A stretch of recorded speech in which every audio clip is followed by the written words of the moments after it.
This was a calculated move by ESPN, y'all. See, in 2023, they told CNN that they were going to do this. They said they just didn't know when. And I really love how Disney is double dipping, by the way, because they own Fox, and Fox is still on YouTube TV. That's the significance of making a deal with Fox, but for whatever reason, not ESPN. So they have both brands. Clearly, they also have ABC and a host of other networks that they own or have majority stock in. They are double dipping their hand 100%. Because, yes, Disney does own Hulu, which, by the way, has Fox on there now.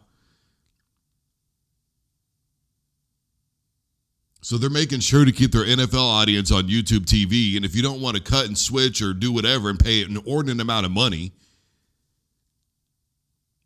then I guess you're pretty much just going to miss out on a lot of college football.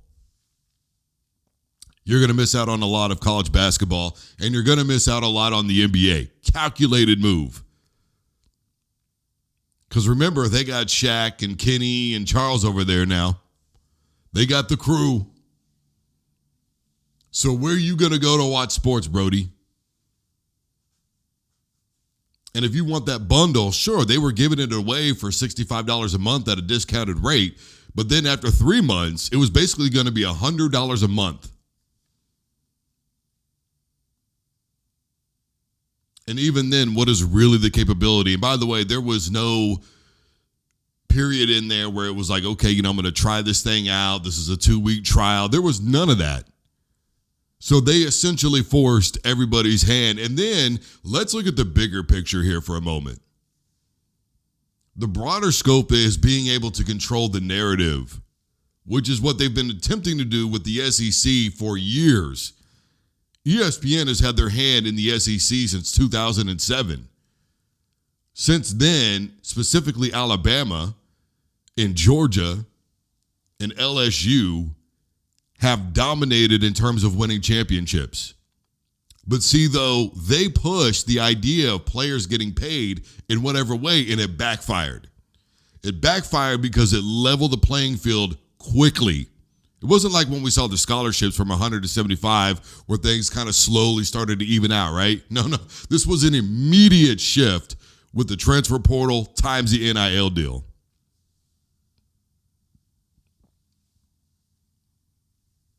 And when that happened, we saw Alabama not win. Then the next season, we only saw one team from the SEC win a college football playoff game, and that team was Texas, who was in the Big 12 the year prior.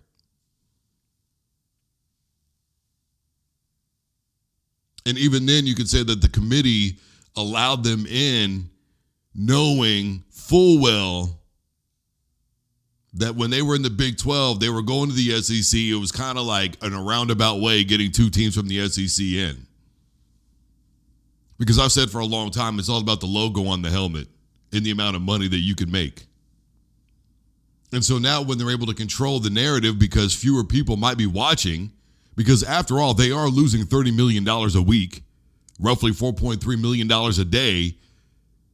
You could control the narrative. Now you can boost that investment that you have with the SEC. Then you can boost that investment with the Big Ten and then the ACC, which they use for basketball a lot. And since they've acquired the ACC, I will give you one guess as to who has the most basketball championships. See, this whole thing was a chess move by Disney. It was a calculated risk-reward situation. I mean, really, when you think about it, does a company like Disney make this type of move and not have sponsorships ready in the background already? Do you make this type of move and not already have the pieces in place where for a little while you might be starving, but eventually you're going to be feasting again? And by the way, ESPN had been reportedly losing money back in 2023, and that was reported by Yahoo Sports. Forbes put out a thing about it. So it's been reported before that they've been struggling. And I think that they were just kind of minding their time up until this point. And you couldn't have picked a better moment. right in the middle of football season when you know the college football playoff rankings are right around the corner. What a maneuver by ESPN.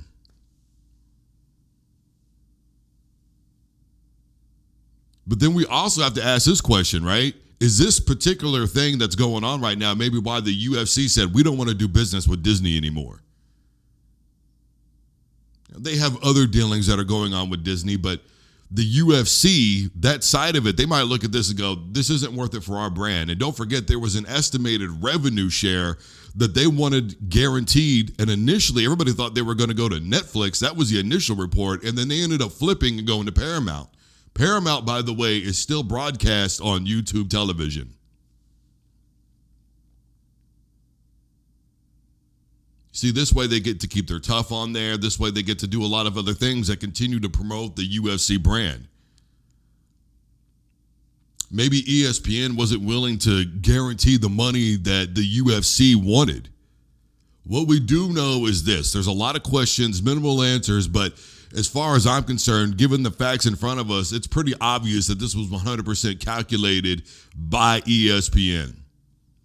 Now, here's the thing. If it gets too bad, will they have to backtrack? Because, the college football playoffs, like I said, are right around the corner. We are already into the middle part of December.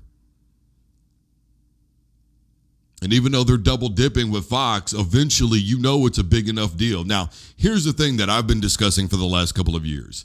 And that is, I believe that we are moving towards a pay-to-play era.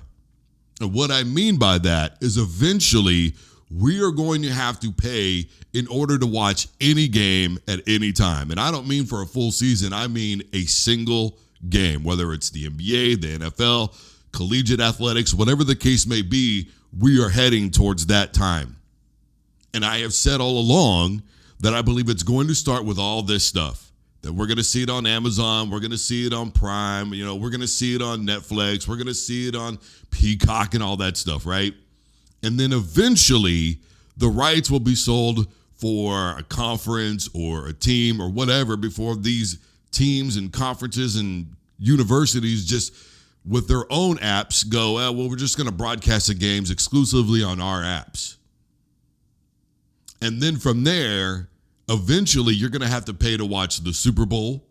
Eventually, you're going to have to pay to watch the championship games. Then you're going to have to watch or pay to watch the entire playoffs. And then eventually, it will move into a situation where you pay just to watch a single game of football, a single game of basketball, baseball, etc. They are turning this into an extremely wealthy person's endeavor, investment, hobby, whatever you want to call it. That's what they are turning this into. And I don't like it because, number one, I think sports should be for everybody.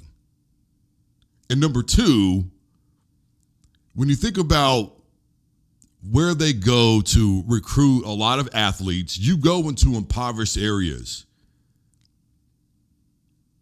And they were so worried for a long time there about the amount of people that were rolling into football, and they were blaming it all on concussions and that whole thing going on. And, first of all, you were the ones who were adamant about reporting about it. Secondly, when you start moving everything away from all I need is rabbit ears and a decent antenna to be able to watch sports, you create the possibility that people out there are going to go, I'm not paying all this money. I'm not going to pay for one thing to be on Paramount, another thing to be on Netflix, and a separate thing to be on Peacock. I'm not going to play your game. I'm not going to pay an inordinate amount of money just so that way you could be fed while my people starve. And then in addition to that, when that happens and people can't afford it, well, then you create people who aren't necessarily fans of sport. And so when somebody doesn't grow up dreaming of one day being the next Mike Vick or Michael Jordan or Kobe Bryant or John Elway or LeBron James or Steph Curry, when somebody doesn't want to be that person, what do they want to be then? Whatever it is, it ain't going to be that.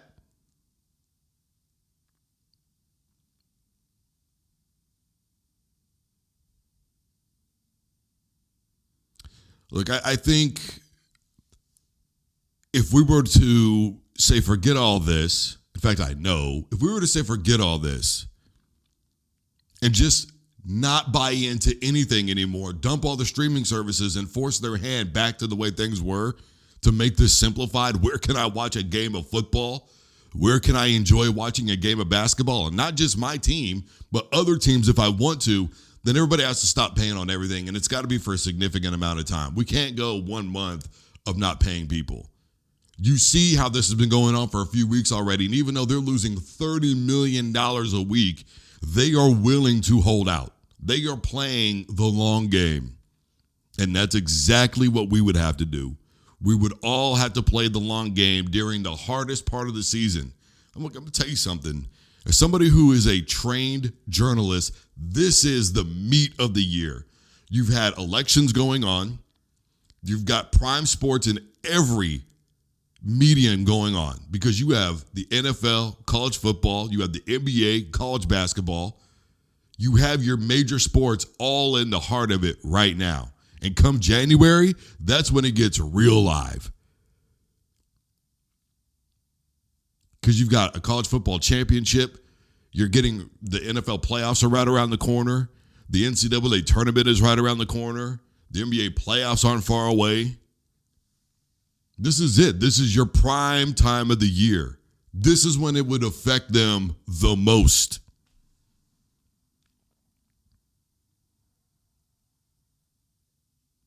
For anybody saying that Google doesn't have reason to blame ESPN, given these facts, I would say maybe that they do.